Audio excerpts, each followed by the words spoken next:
Joe, what's happening, man? What's up, Alec? Thanks for having me.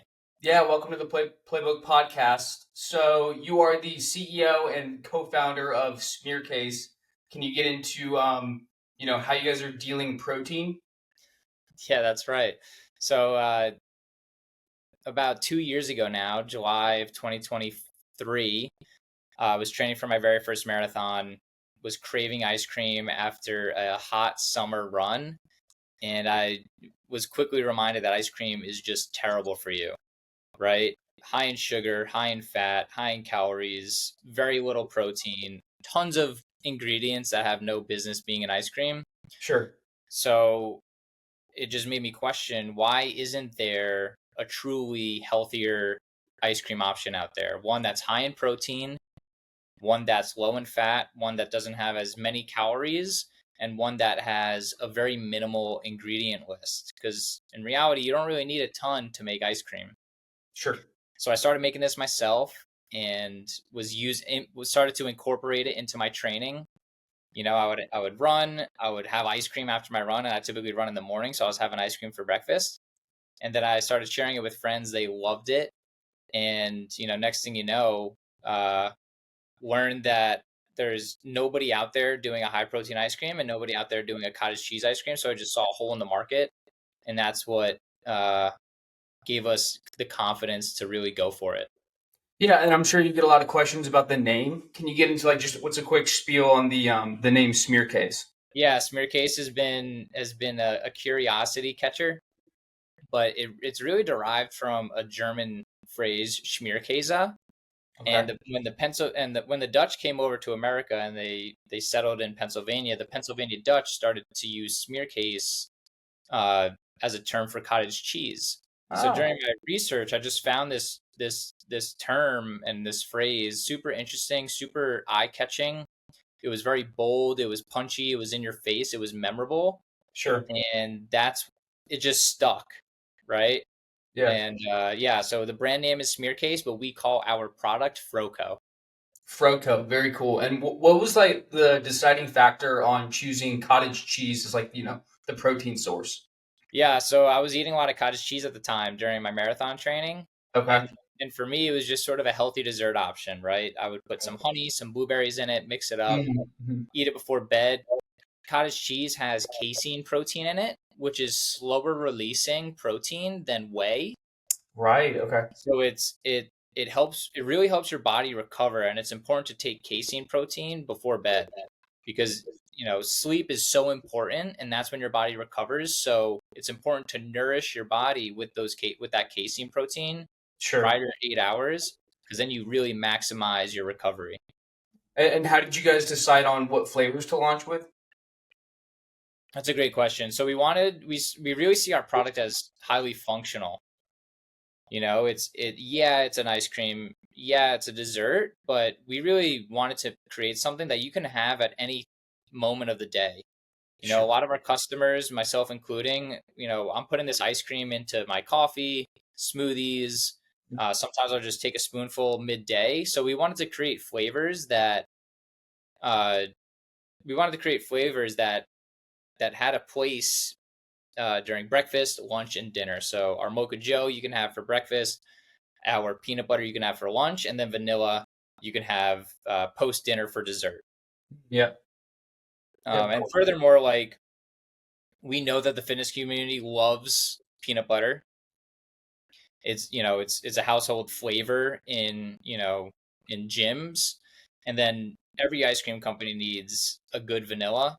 So we had to give a classic, and then the coffee to us was we call it Mocha Joe, but it's an ode to those morning workouts in the summer when you just want something cool to cool off. Yeah. I'm sure you've learned just a ton. Stepping into a whole new industry, like the frozen ice cream industry. Like, what are some of the craziest challenges you've had to deal with so far as an entrepreneur? Wow, such a good question. The Everybody says frozen is tough, and yeah, it is. Like there's a lot of logistics and supply chain that goes into creating this product and bringing it to life. So that was a learning curve of, you know, making sure that our partners are communicative, and they can work with each other to make sure, can our co-packer support a certain type of pickup, right? And then we bring it into storage facility, just making sure every step of the way the product is being handled with care so it doesn't, melt and then refreeze, because that's important for our shelf life. But, I think in CPG, everybody is so generous and kind and knowledgeable, and so many founders want to help. So it's a really great community to be a part of and to build in. Yeah, having those networks is super important. Who were some of your inspirations, like when you were starting your brand, Smearcase? Wow. Liquid Death was a huge inspo. They're edgy, they're innovative, they're fun.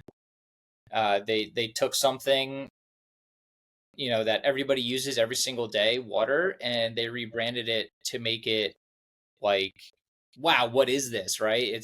Yeah, They gave it some novelty. And I love the punchiness that the brand gives, and that's something that we sort of drew a lot of inspiration from.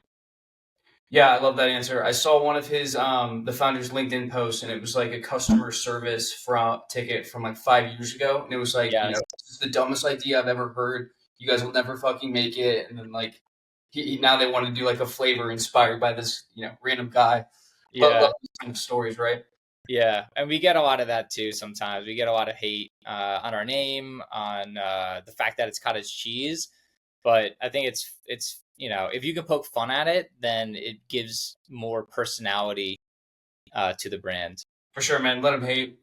So, where are you guys currently stocked at?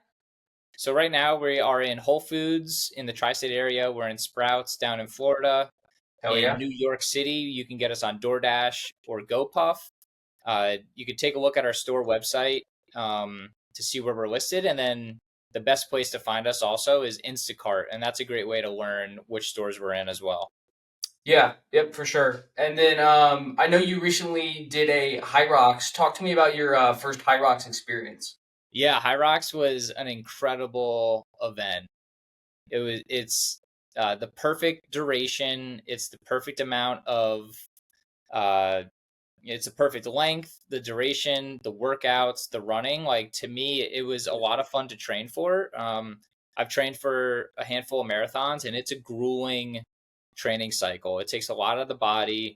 You need to be properly fueled. You need to protect against injury, and you really need to prioritize running over weightlifting. And what was nice about Hyrox was I did a lot of strength work, did a lot of endurance work, and it was a fun style to train for. For sure. To be honest with you, I was traveling for 3 weeks leading up to the event, and I was just so on the fence on if I was ready for it. I woke up and I was like, I don't know, if I'm going to do this. And I just told myself, you know what, just go, and you don't even have to compete. Just go check it out. But I was ready. I was ready to compete, and once I was there, I was like, all right, let's do this. Like, I'm well rested. I just kept reminding myself, this is just a glorified workout. Right. Like, I wanted to go out and compete against myself, mostly to see if I could finish it, and I wanted to have fun doing it. And Yeah, it was a fantastic experience, a fantastic community, and I would 100% doing it again. Hell yeah. Yeah, the community they have is unreal. Yeah, there's so many training groups in New York, and I've gotten really friendly with a lot of people who train in the Hyrox style. We do a ton of events with them. We bring ice cream to the group workouts and whatnot. Yeah. So it's been cool to immerse myself into that, like, hybrid athlete community.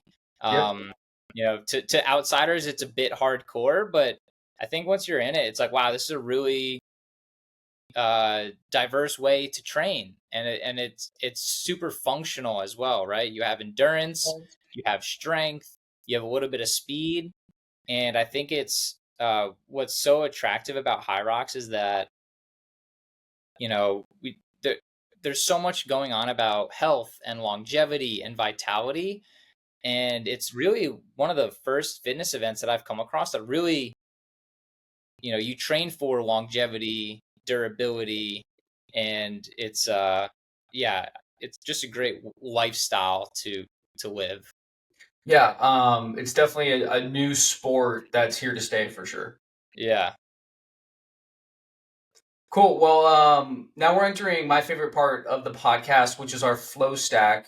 What is in Joe's flow stack? Yeah, so I, 5 things that I really structure my day around, and if I could check these 5 things off, I have a good day. There's a saying out there, I think from Jesse Itzler. He's another entrepreneur that I look up to. He equates it to taking your daily vitamins. You take your daily vitamins, you give yourself a good baseline of having a good day. So my flow stack, I wake up, I meditate, I read the Bible, and I just really get set for the day. And I check in, and that's like me time. It's quiet, and without like I notice when I don't prioritize that, it just gives me a good foundation for the day. My number two is sauna. I love getting a sauna in after a workout. Um, it's I just love like that deep sweat. Yeah.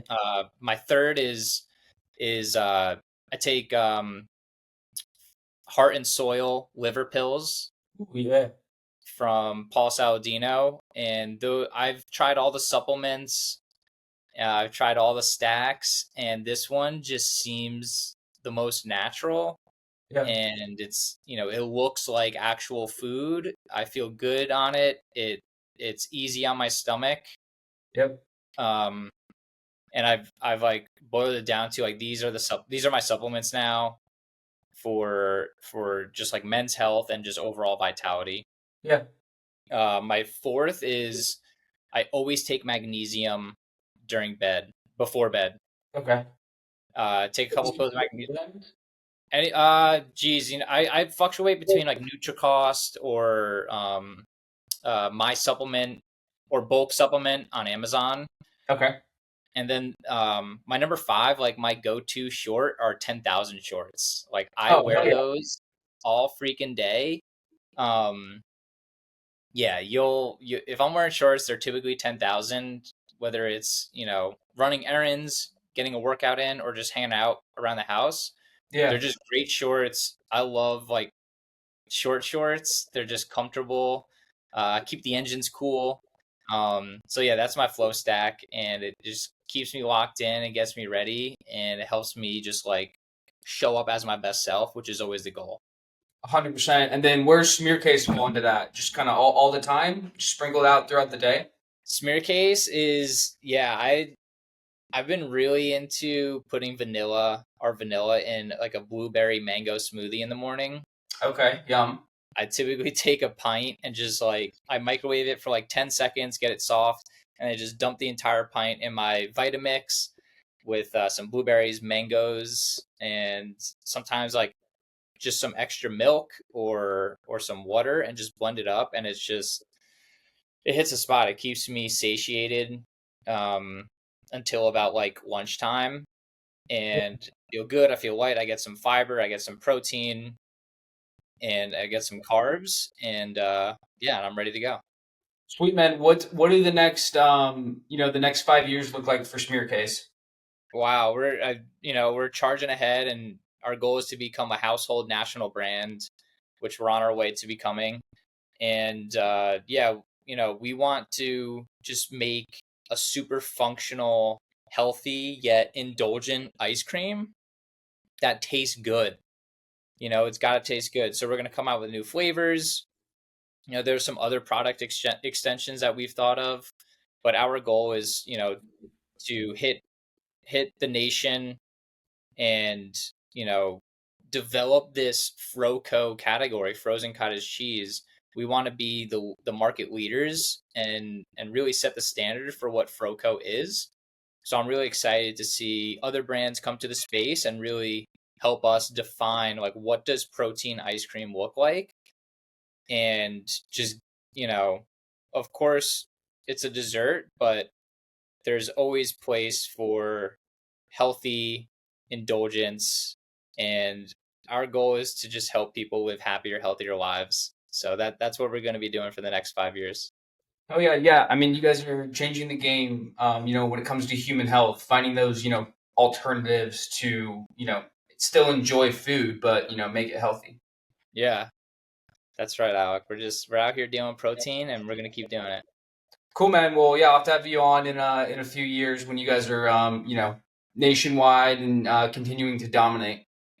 Sounds good, Alec. I'm looking forward to it. Awesome. Thanks, Joe. Take care, y'all. Peace.